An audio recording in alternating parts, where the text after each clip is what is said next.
지난 시간까지 이제 오온에 대해서 이제 공부를 거의 이제 마쳤습니다. 오온은 우리 이제 부처님께서 이제 이 세상에 존재하는 모든 것들을 이제 한마디로 이야기하면 뭐냐라고 했을 때 이제 오온이라고 이야기를 했습니다. 그래서 뭐 물질과 정신 이렇게 이제 크게 나누면 물질적인 그 요소하고 정신적인 요소 이렇게 나눌 수가 있고요. 또 그 정신적인 요소를 조금 더 이제 세세하게 분류를 하면 이제 수상행식이라 그러죠. 느낌하고 인식, 그리고 이제 그 의지적인 작용들, 그리고 마음, 이렇게 네 가지로 분류가 되는데요. 그러니까 우리가 이제 살아가는 세상에 있는 것들을 좀 본질적인 의미에서 이야기를 하면은 이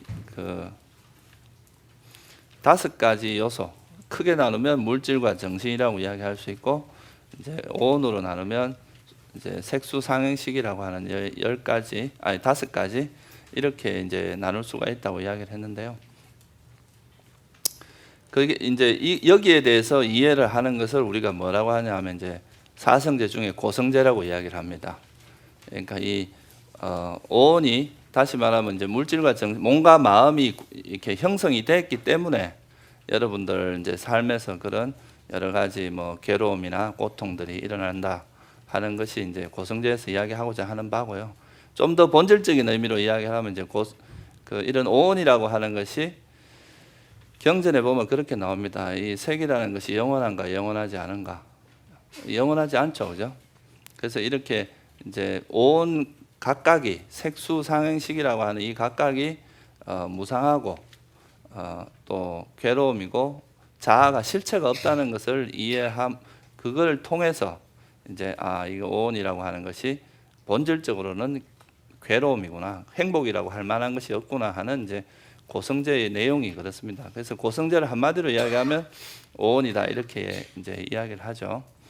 그럼 이제 오늘 이야기하고자 하는 것은 그러면 이제 이런 오온이 왜 일어나는가, 이게 또 부처님의 이제 두 번째 의문이었습니다. 이 세상이 도대체 뭔가, 이 세상은 도대체 뭐로 구성이 되어 있나, 이거에 대한 것은 해답은 오온이라고 이제 설명을 하신 거고요. 그러면 이런 오온이 왜 일어나는가, 그 오온이 일어나는 원인이 어디에 있는가에 대해서 이제 말씀을 하신 것이 그게 우리가 집성제의 내용입니다. 그래서 이것을 옛날 부처님 당시에는 이제 이 세상이 발생하는 원인을 뭐라고 봤냐 하면, 지금도 뭐 그렇게 보는 사람들이 있죠. 조물주가 있어서, 이 창조주가 있어서 이 세상을 창조했다 이렇게 보는 것이 있었고, 또 뭐 자아라고 하는 것이 있어서 그 자아에 의해서 모든 것이 벌어졌다 이렇게 보는 경우도 있고, 그런 이제 다양한 시각이 있었는데, 부처님께서는 이제 이 세상이 발생하는 가장 원인이 이제 그것은 뭐냐라고 봤을 때 이제 모든 것이 어떤 조건에 의해서 일어난다고 보는 것이 이제 부처님께서 다른 어떤 가르침과 다르게 특별하게 말씀하신 것이 바로 이 부분입니다. 그래서 이거를 우리가 이제 모든 것이 조건에 의해서 일어난다, 모든 것이 일어나는데 원인이 있다. 여러분들이 이제 이 말씀을 워낙 여러 군데서 많이 들어봐서 이 말에 대해서 되게 이제 우리가 당연하게 여길 수 있는데요. 그 사리불존자 아시죠, 그죠? 이 사리불존자가 처음에 아사지 빅구라고 어떤 부처님의 다섯 제자, 이제 처음 5명 제자 중에 한 명이 있잖아요, 그죠? 그분이 이렇게 탁발하는 모습을 보고 저분은 보통 사람이 아니다 하고 쫓아가서 법을 청하잖아요. 그때 이제 이 비구가 그 아사지라는 그 장로가 이제 이 부처님 사리불존자에게 하신 법문이 뭐냐 하면, 당신을 보니까 좀 다르다, 다른 사람하고. 몸에서 이런 감각기관도 빛나고 아주 그 마음의 움직임도 없는 것 같고 아주 보통 사람과 다른 모습을 가지고 있다. 당신의 스승은 도대체 누구냐? 분명히 이거는 이제 스승이 훌륭하신 스승임에 틀림없다 그렇게 이야기를 하니까, 이분이 이제 그때 그 부처님의 말씀 중에 한 구절을 들려주는데, 그게 뭐냐면 이제 모든 것은 인연 따라 일어났다, 인연 따라 사라진다는 그런 내용이었습니다. 모든 것은 조건에 의해서 일어난다. 근데 사리불존자가 그 말씀만 듣고 바로 수다원이 됐습니다. 그때 당시에. 그 부처님 당시의 어떤 사상 체계로서는 이런 그 조건 따라 뭐가 일어난다 이런 말에 대한 이야기를 한 번도 들어본 적이 없었거든요. 그러니까 다른 사람, 이 사리불존자가 얼마나 똑똑하신 분인지 아시죠, 그죠? 근데 이분이 그때 당시 사상 체계에서는 그런 조건 따라 뭐가 일어난다 이런 말을 들어본 적이 없었는데 그분한테 처음으로 그 말을 들은 거예요. 그러니까 그 말을 듣는 순간 그 어떤 이 세상의 흐름, 세상의 구성 원리에 대해서 한순간에 그냥 알아버리신 거죠.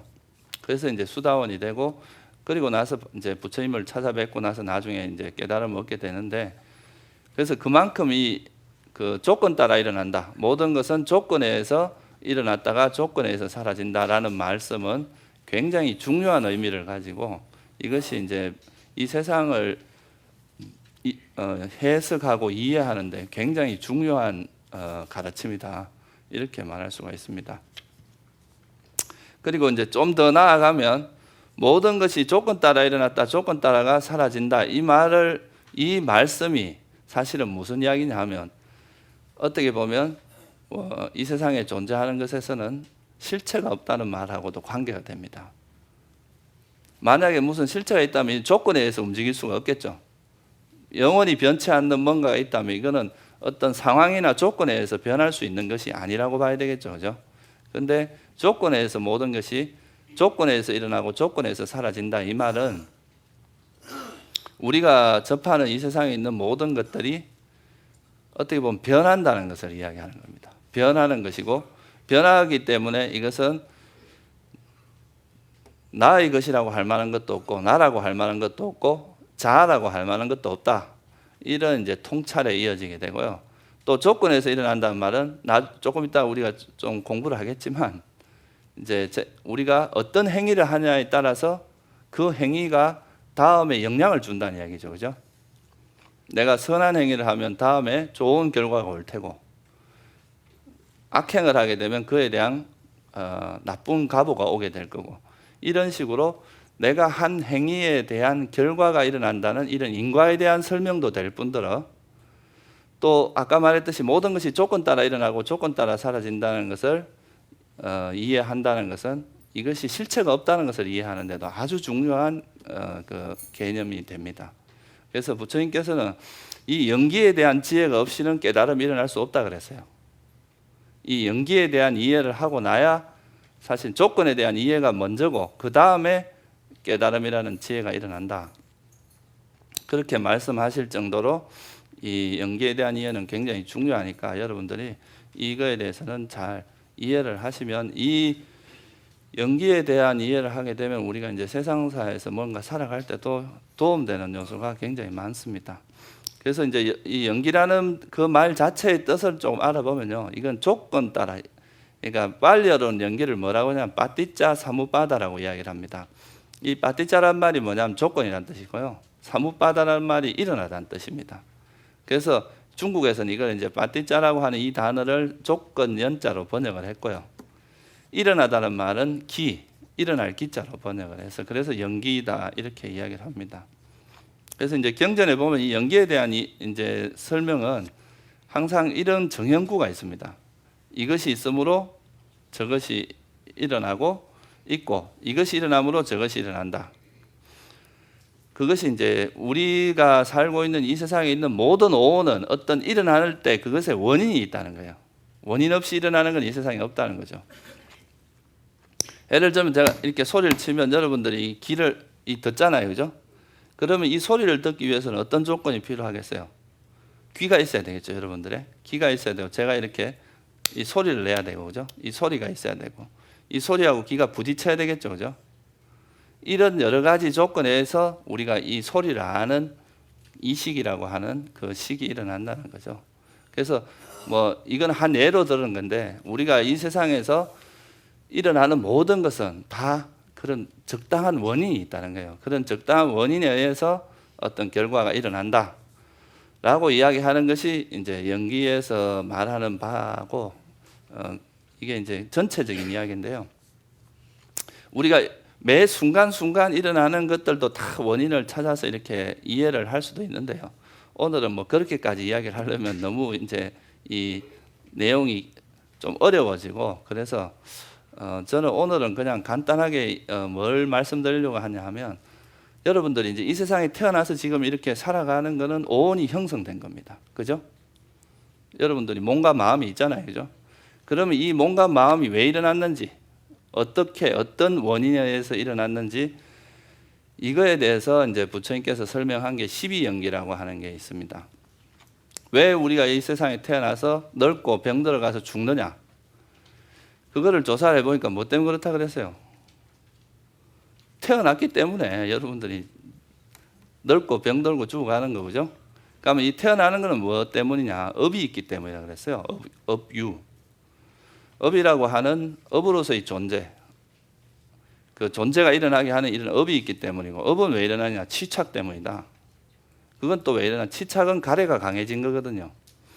가래는 왜 일어나냐? 느낌 때문에 일어나고, 느낌은 왜 일어나냐? 이렇게 하면은 이제 느낌이라는 거는 접촉이 있기 때문이라고. 접촉은 왜 일어나느냐? 육처, 우리가 아니비저신이라고 하는 육처가 있어야 되고, 육처가 일어나는 이유는 물질과 정신 때문이고, 명색이라 그러죠, 그죠?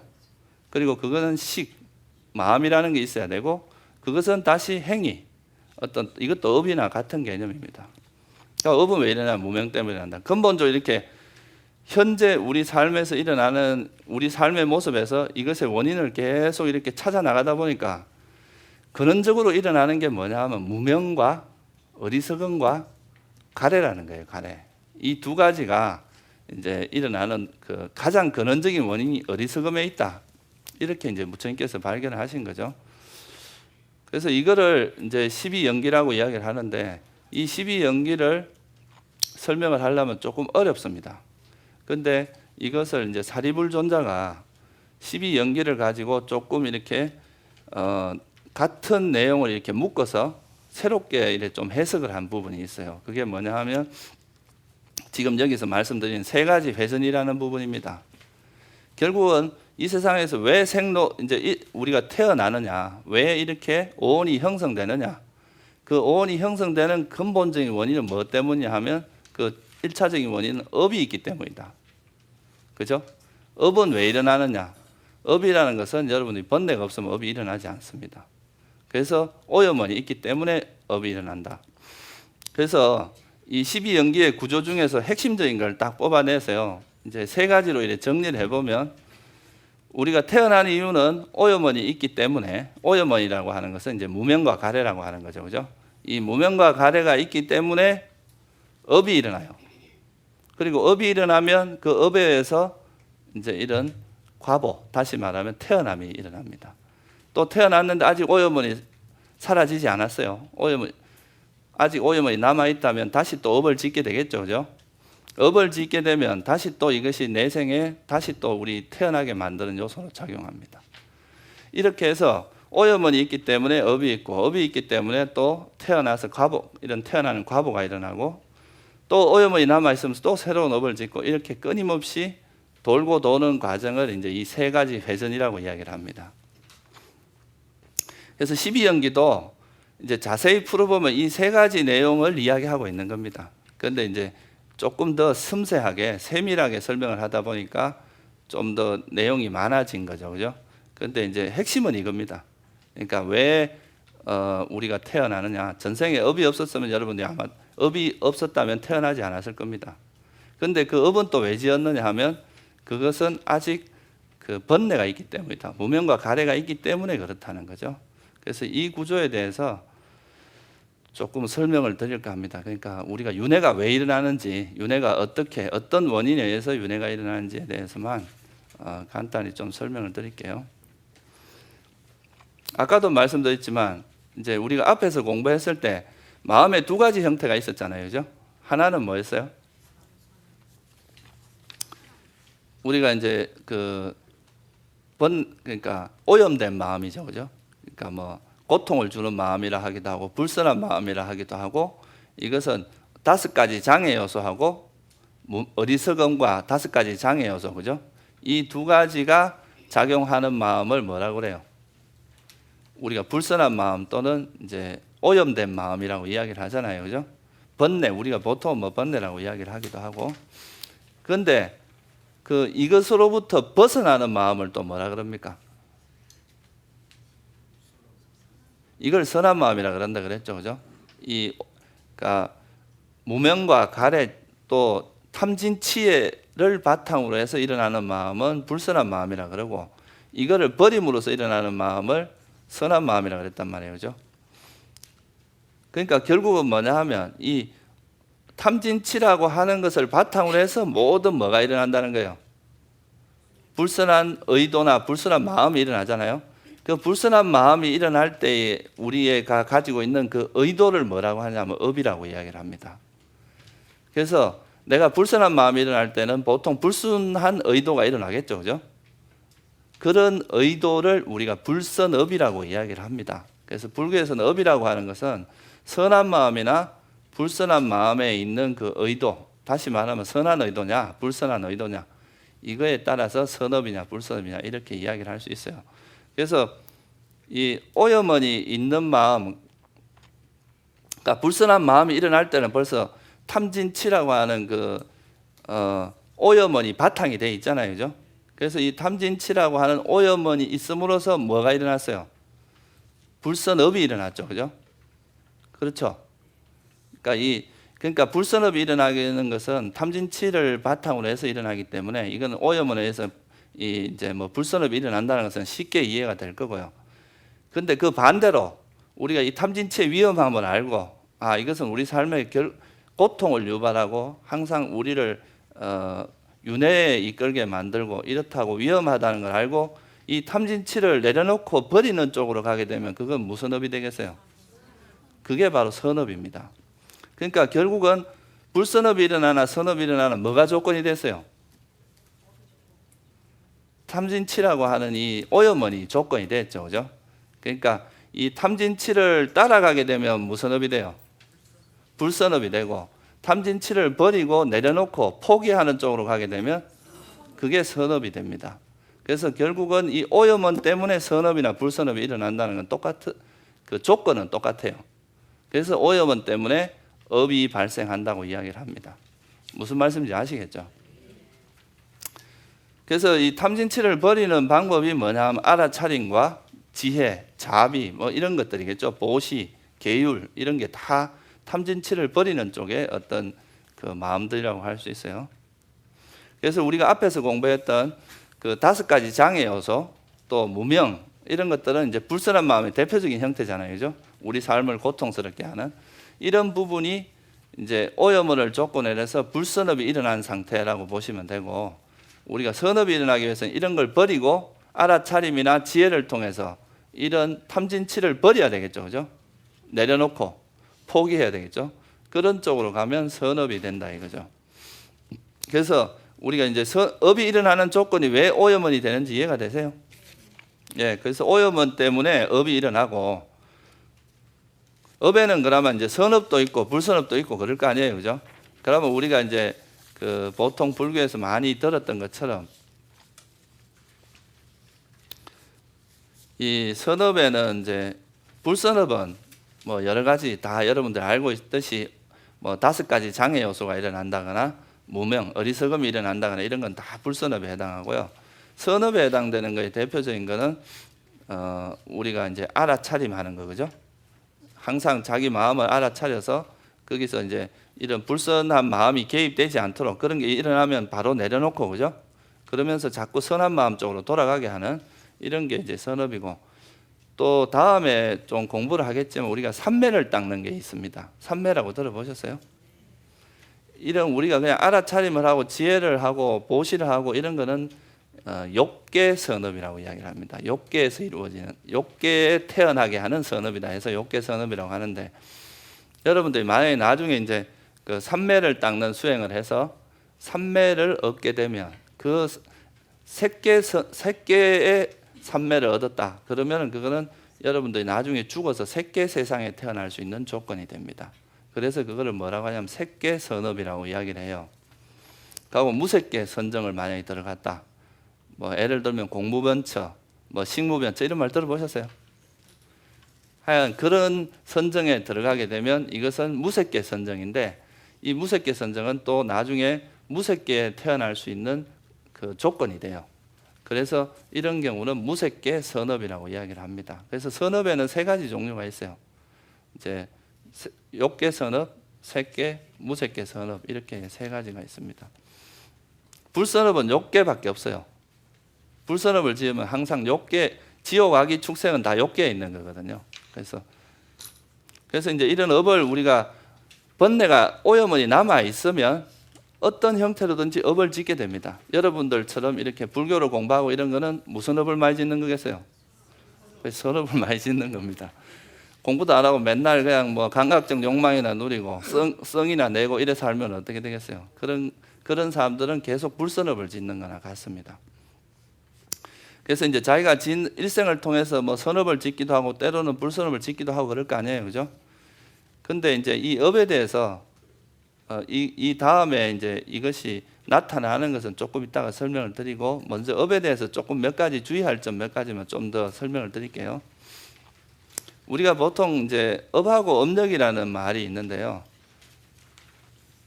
이 말은 약간 다른 말입니다. 무슨 말이냐면요. 여러분들이 지금 예를 들어서 이런 법회에 참여해서 부처님 가르침을 생각하고 이런 거는 선업이겠어요? 뭐겠어요? 선업이죠, 그죠? 그러면 이 법에 대해서 생각하는 이런 선업은 지금 이 순간에 일어나고 집에 갈 때쯤 되면 사라질 수도 있어요. 지금 이 순간에 일어났다가 사라질 거 아니에요, 그죠?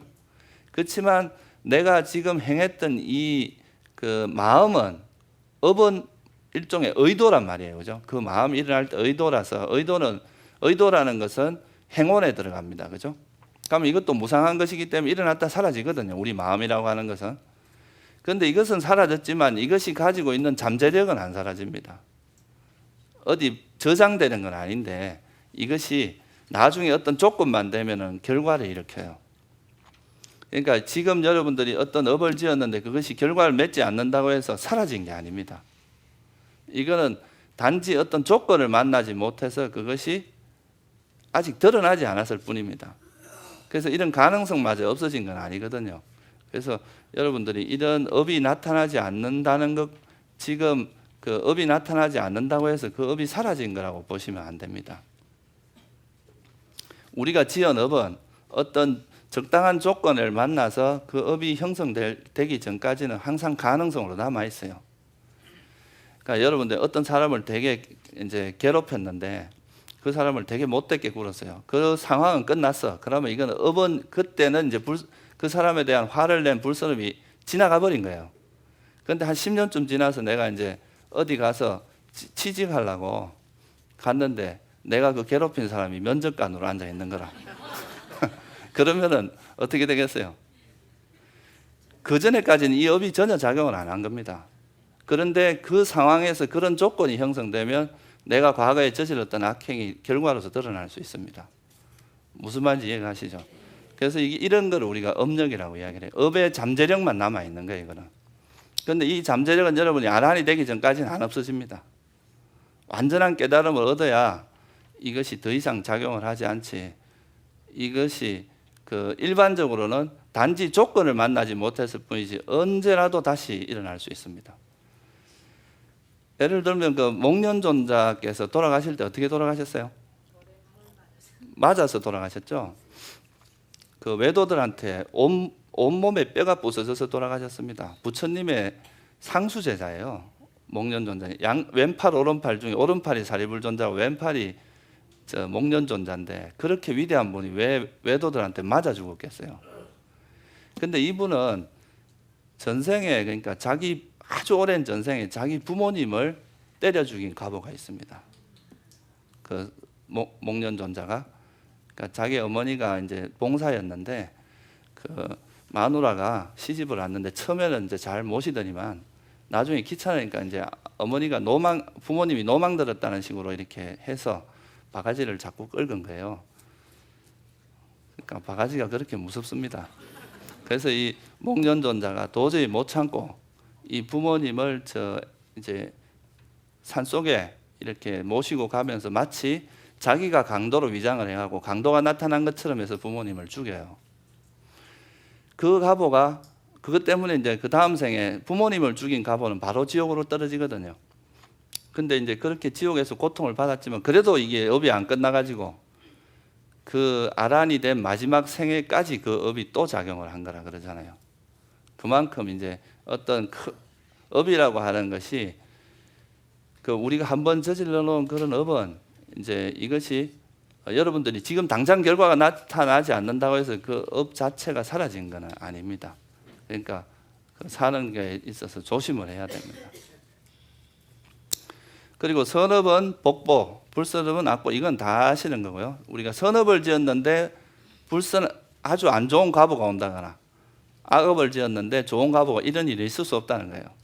여러분들이 불교에서 말하는 선업을 지으면 이것이 나타날 때는 뭐 예를 들면 아주 부잣집에 태어난다거나 수명이 길게 태어난다거나 또는 뭐 아주 건강하게 태어나고 또 잘생기게 태어난다거나 뭐 이런 좋은 부모를 만난다거나 이런 식으로 나타나고, 만약에 불선업을 많이 지었을 때는 태어날 때부터 뭐 이렇게 몸이 안 좋다거나 여러 가지 또는 악체에 태어난다 이렇게 된다는 거죠. 그래 보면 이제 출가한 스님들 중에서도 이제 복이 많은 스님이 있고 복이 좀 작은 스님이 있어요. 그 전에 농담으로 어떤 스님은 자기가 어느 전에 수행만 하러 가면 공양주가 도망을 간대요. 먹을 복이 없나 봐요. 그러니까 우리가 자기가 어떤 복을 많이 지은 사람은 그 사람이 어디 가도 그런 이제 무슨 일을 할 때 이 복력이라고 하는 것이 수행을 할 때나 무슨 일을 할 때 이제 지원해 주는 그런 역할을 합니다. 여러분들 아무리 좋은 수행을 하고 싶어도 복력이 약하면 수행할 때 장애가 많습니다. 공부를 방해하는 요소. 예를 들어서 정말 내가 공부를 하고 싶은데 내가 전생에 지어놓은 복이 너무 없어서 내가 먹고 살기 힘들다. 이러면 수행하기 힘들잖아요, 그죠? 그래서 이제 이런 공덕행과 지혜를 같이 닦아야지. 너무 이제 지혜 닦는 쪽에만 관심을 가지다가 또 이런 복을 너무 안 지어도 이거는 별로 좋지는 않습니다. 그래서 선업은 복보를 이끌어내고 불선은 악보를 이끌어낸다는 것은 이제 이거는 정해진 이치다. 이거 반대로 역행 현상이 일어나는 경우는 없다는 거죠. 그리고 아까 말했듯이 업이라는 건 뭐라 그랬어요? 우리가 불선한 마음이나 선한 마음에서 일어나는 의도라 그랬잖아요. 선한 의도냐, 불선한 의도냐, 이게 이제 불선업이냐, 선업이냐 이거를 이야기하는데, 이 의도라고 하는 것은 마음의 한 요소잖아요, 그죠? 마음 작용이잖아요. 마음 무수 중에 하나거든요. 행원이란 말이에요. 이거는 영원합니까? 영원하지 않아요. 변하는 것이죠, 그죠? 일어나고 사라지, 마음에 따라서 일어나고 사라지는 거란 말이에요. 그러면 이것이 어떤 실체가 있다고 볼 수 있어요, 없어요? 그냥 우리가 업을 짓는다는 것은 어떤 마음이 일어났다가 사라지는 겁니다. 이 자체가 무슨 업을 짓는 자가 뒤에서 있어서 너 지금 나가서 업 지어라, 불선업 지어라 이렇게 하는 게 아니라는 거죠. 어떤 적당한 조건에서 만약에 선한 마음이 일어났다면 그건 선업이 일어나는 거고, 불선한 마음이 일어났다면 불선업이 일어난 거지, 업을 짓는 어떤 주체가 있는 것은 아니다. 실체가 있는 건, 자아가 있는 것은 아니라는 이야기죠. 무슨 말씀인지 아시겠죠, 그죠? 받는 것도 마찬가지입니다. 그냥 우리가 어떤 업에 아까 말했듯이 업을 지었으면 이게 즉시 과보를 맺는 경우도 있고, 업은 사라졌지만 그 업력이 남아서 어느 정도 조건이 갖추어졌을 때 과보를 맺는 경우도 있는데, 그 과보가 일어난다는 것이 결국은 오온이 일어나는 거라고 할 수 있습니다. 그러면 이거는 그냥 어떤 이것도 하나의 일어나고 사라지는 현상이지 그것이 어떤 실체가 있는 것은 아니기 때문에 업을 받는 자나 업을 짓는 자 이런 것이 결국 이건 무슨 이야기냐 하면 우리에게 일어나는 어떤 현상들 중에 실체, 자아라고 할 만한 것은 없다는 거예요. 내 것이라든가 나의 것 또는 나의 자아라고 할 만한 것은 없다라는 것을 잘 이해하라는 뜻입니다. 무슨 말씀인지 아시겠죠? 그리고 아까 이제 제가 말씀드릴 때 이제 업은 절대 사라지지 않는다. 그러니까 업이라는 것은 사라지지만 업이 가지고 있는 이 잠재력은 그 결과가 맺기 전까지는 사라지지는 않는다. 항상 어떤 가능성으로 남아 있다 그랬잖아요, 그죠? 그러면 나는 이때까지 나는 불선업을 너무 많이 지었는데 앞으로 어떻게 살아야 되나 걱정이 되시죠? 그런데 이런 그 업이라고 하는 것은 단순히 어떤 기계적으로 작용하는 것은 아니라고 부처님께서 말씀하셨어요. 기계적인 게 아니라 이 비유가 이제 그 아주 좋은 비유가 있는데요. 이제 안구따라 니까야라는 경전에 보면 소금덩이 경이라는 경이 있습니다. 소금을 이렇게 한 주먹을 지었어요. 이 소금 한 주먹을 여기다 넣으면 이 물이 짜지겠어요? 안 짜지겠어요? 짜지겠죠, 그죠? 근데 내가 이 소금 한 주먹을 들고 한강에 가서 집어 넣으면 한강물이 짜지겠어요? 그와 비슷하게 이걸 이제 악업에 비유를 한다면 이 소금 한 덩이를 이게 똑같은 소금 한 덩이잖아요, 그죠? 그렇지만 이 악업이 선업이 별로 없는 사람한테는 이것이 굉장히 크게 작용을 합니다. 근데 선업이 아주 많은 사람에게 이 똑같은 악업을 줘도 이게 별로 작용을 안 할 수가 있어요.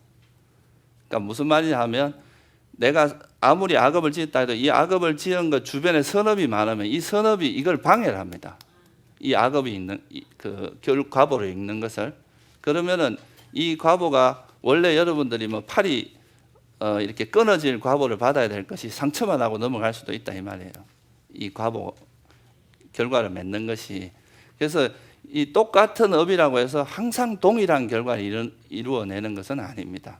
주변 어떤 상황과 조건과 연관성을 가지고 일어난다는 거죠.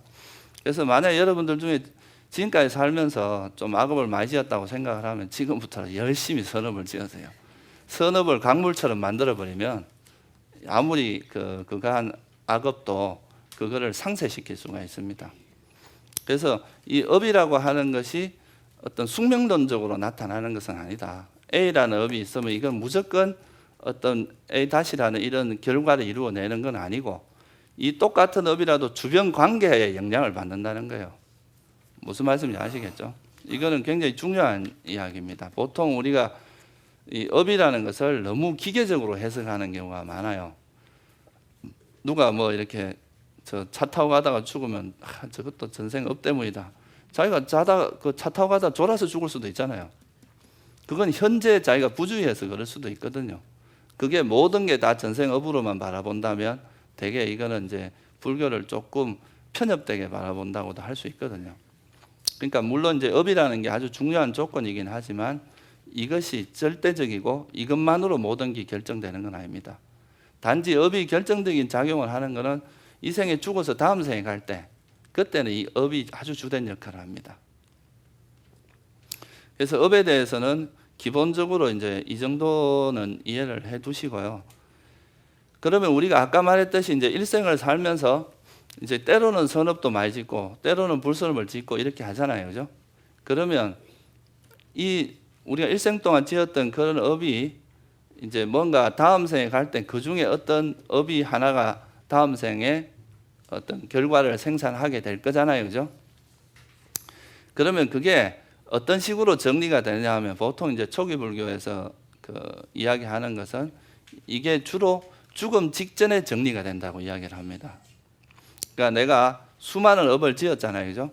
그 수많은 업 중에서 죽음 직전에 우리가 이래 나타나는 그 업이 우리가 다음 생을 생산하는 업이 된다는 거예요. 그러니까 이거는 마치 이제 죽음 직전에 이래 다다르면 마치 내가 그 업을 지금 현재 짓고 있는 것처럼 그렇게 생생하게 이 업이 나타난다고 이야기를 해요. 예를 들어서 여러분들이 이제 평소에 선업을 많이 이제 짓고 아주 많은 선업을 지었는데 죽을 때 가까이 되니까 이 사람이 이제 법국에 보면 그런 이야기 했습니다. 어떤 거사님이 있는데 이분이 평소에도 보시를 굉장히 많이 하고 계율도 철저히 지키고 수행도 열심히 했는데 이분이 죽을 때가 되니까 이제 천상세계에서 수레가 막 여러 대가 와서 서로 모셔가려고 그랬다고 그런 이야기가 나오거든요. 그러니까 이렇게 선업을 많이 지은 사람들은 죽을 때 되면 자기가 선업을 지었던 그런 것이 막 떠올라요. 그러니까 내가 좋은 일을 많이 했던 거, 선업을 지었던 거 그런 것이 떠오르니까 이런 사람 마음은 편하겠어요? 불편하겠어요? 내가 일생을 살면서 좋은 일 했던 게 자꾸 떠오르니까 죽을 때도 마음이 굉장히 편안하고 이런 편안한 마음으로 죽게 되기 때문에 이런 때는 보통 선업이 나타나거든요. 이 선업이 다음 생에 우리가 좋은 과보를 일으킨다 이거죠. 그런 경우는 선처에 태어나게 된다는 거고요. 그래서 이런 경우는 죽을 때 가까이 되면 이제 자기가 일생 동안 지었던 이 업 중에서 선업이 자꾸 드러난다는 거예요. 죽음에 가까이 가면. 근데 그 부처님 당시에 이제 그 한 사람 중에 어떤 사람이 있었냐 하면 백정준다라고 백정이 한 명 있었는데요. 이 사람은 그 부처님이 나시고 나서도 수많은 그 제따완하고 근처에 살았어요. 그러니까 그 기원정사 근처에 살았는데도 한 번도 부처님 법문을 들은 적도 없고 한 번도 이렇게 그 찾아간 적도 없었던 거예요. 보시 한 번 한 적도 없고. 그 대신에 평생 뭘 했느냐 하면 이제 돼지를 잡아서 그걸 이제 팔아서 그걸 먹고 살았는데 죽일 때도 그냥 죽인 게 아니고 돼지를 막 이렇게 때려서 많이 때리면 이제 고기가 부드러워진다고 항상 때려서 죽이고 그하고 이제 입으로서 뜨거운 물을 부어갖고 내장을 다 씻어내버려 가지고 그렇게 죽이고 하여튼 엄청난 악행을 저질렀던 사람입니다. 그런데 이 사람이 죽을 때 되니까 뭐가 나타나냐 하면 이제 자기 이 손발이 돼지처럼 이렇게 오그라들었다 그래요. 그래서 이제 걸어다니실 제대로 이 무릎도 이렇게 오그라들고 그래서 돼지처럼 네 발로 기어다니다가 일주일을 그리고 막 온갖 그 돼지가 그 뭐고 이렇게 죽기 전에 막 고함 지르는 소리 있잖아요. 그런 소리를 하다가 죽었는데 그 사람 마음에는 어떤 게 일어났냐 하면 지옥의 형상이 계속 떠올랐다고 합니다. 그러니까 지옥의 불길이라든가 이런 게 마음속에 계속 떠올랐다 그러죠. 그렇게 함으로써 이 사람은 자기가 지은 악업이 너무 강하니까 죽기 전부터 이제 자기가 어디로 갈지가 눈에 자꾸 보이기 시작한 거예요. 이런 식으로 자기가 지은 업에 따라서 이게 이제 이렇게 악업을 많이 지은 사람은 악업 쪽의 어떤 형태로 계속 드러납니다. 자기가 갈 곳이 이제 지옥이라면 그쪽의 모습으로 드러나고 자기가 이제 선업을 많이 지은 사람은 뭐 천상세계라든가 또는 인간의 어떤 그 부모님의 자궁이 보인다거나 이런 식으로 그 사람의 몸을 받을 수 있는 거라든가 천상에 태어난 이런 징조가 나타난다는 거죠. 그리고 죽을 때도 굉장히 마음 편하게 행복하게 편안하게 이제 그 죽음을 맞이할 수가 있고요. 그런데 이제 조금 애매한 경우가 있습니다. 뭐 선업도 특별하게 많이 하지 않고 불선업도 적당히 지은 이런 경우는 이것이 서로 교차되면서 나타난다 그래요. 좋은 어떤 그 선업을 지은 것도 나타났다가 불선업을 지은 것도 나타났다 이렇게 하는데 그럴 때는 여러분들이 평소 수행을 많이 해서 정신을 딱 차리고 있다가 선한 쪽으로 딱 가게 하면 선처에 태어날 수도 있다고 하죠. 그래서 우리가 이제 일생 동안 지었던 업은 그게 죽음에 가까이 가서 그때 총정리가 된다고 볼 수 있습니다. 그 중에서 자기가 지었던 업 중에서 가장 뚜렷하고 가장 강력한 업이 나타나서 그게 이제 다음 생을 이제 생산하게 다음 생을 나타나게 한다는 거죠. 그래서 이 부분은 뭐 자세하게 설명을 하려면 굉장히 복잡합니다. 그래서 그냥 이 정도로 넘어가겠습니다. 그래서 우리가 이제 그 어떤 오염원이 있기 때문에 탐진치가 있기 때문에 선업이나 불선업이 일어나게 되고요. 이 업에 의해서 다시 업이 아직 소멸되지 않으면 다음 생에 또 태어날 거 아니에요, 그죠? 그러면 이 이제 아까 말했듯이 죽음 직전에 나타난 이 업에 의해서 다음 생에 몸을 받게 됩니다. 그러면 또 몸을 받았는데 내가 다시 번뇌가 오염원이 사라지지 않으면 또 새로운 업을 짓게 되겠죠, 그죠? 그러면 또 그게 다음에 죽을 직전에 나타나서 그게 또 다음 생을 생산하게 되고 이렇게 끊임없이 윤회하고 있는 그 과정을 이제 부처님께서 12연기로 설명을 하신 겁니다. 그래서 이걸 보고 그러면 역으로 이제 생각해 볼 수 있잖아요. 그러면 이 고리를 끊는 방법은 뭐냐 이거예요. 어떻게 해야 이 윤회로부터 벗어날 수 있느냐? 그건 뭐겠어요? 이 태어나는 이유가 뭐라 그랬어요? 업 때문이라고 했고 업의 원인은 뭐라 그랬어요? 오염원이라고 그랬잖아요. 번뇌. 탐진치가 있기 때문에 업이 일어나고 업이 있기 때문에 이런 과보가 일어나는 거잖아요. 그죠? 그래서 이 탐진치를 버리게 되면 어떻게 되겠어요? 무명과 가래, 성냄 이런 것들을 버리게 되면 오염원이 버려지면 더 이상 업이 일어나지 않습니다. 업이 일어나지 않으면 또 뭐가 일어나지 않겠어요? 과보가 일어나지 않겠죠. 그죠? 그래서 이제 부처님께서 이렇게 무명 때문에 이것이 일어난다고 본 것을 순관이라 그래요. 그런데 이제 무명이 사라지면 행도 사라지고 행도 사라지면 뭐도 사라진다 이렇게 바라본 것을 역관 또는 멸관이라 그럽니다. 사라지는 구조에 대해서 이제 이야기한 건데 그 사라지는 구조 다 사라지고 나면 우리가 실현하는 게 열반이라는 거고요. 이것을 사라지게 하는 그 방법이 도성제입니다. 무슨 말씀인지 아시겠죠? 그러니까 우리가 어떤 무명과 가래라고 하는 것은 그 윤회의 가장 결정적인 원인, 그게 집성제거든요. 이 집성제가 있기 때문에 업이 일어나고 업이 있기 때문에 고성제라고 하는 오온이 다시 우리가 태어남이 다시 일어난다는 거고요. 그래서 이것이 무명과 가래가 사라지면 뭐가 열반이 실현된다는 겁니다. 열반이 실현되고 무명과 가래를 버리는, 내려놓는, 포기하고 놓아버리는 그 방법이 뭐라는 거예요? 그게 바로 도성제, 팔정도입니다. 그래서 오늘까지 제가 사성제에 대해서 간단히 말씀을 드렸습니다. 지난 시간까지 고성대에 대해서 제가 좀 자세히 설명을 드렸고, 오늘 말씀드린 거는 이제 이런 오온이 일어나는 그 원인에 대해서 말씀을 드린 거고요. 그러면 이제 이 오온이 일어나는 원인을 소멸하면 우리가 고통이 사라지겠죠, 그죠? 그러니까 이 집성제라고 하는 무명과 가래를 소멸하면 우리가 열반을 실현하게 되는데, 이 무명과 가래를 이제 어떻게 그러면 소멸할 건가, 어떻게 버릴 건가, 그 부분에 대해서 앞으로 이제 수행 방법에 대해서 다음 시간부터 설명을 드리도록 하겠습니다. 오늘 이걸로 마치겠습니다.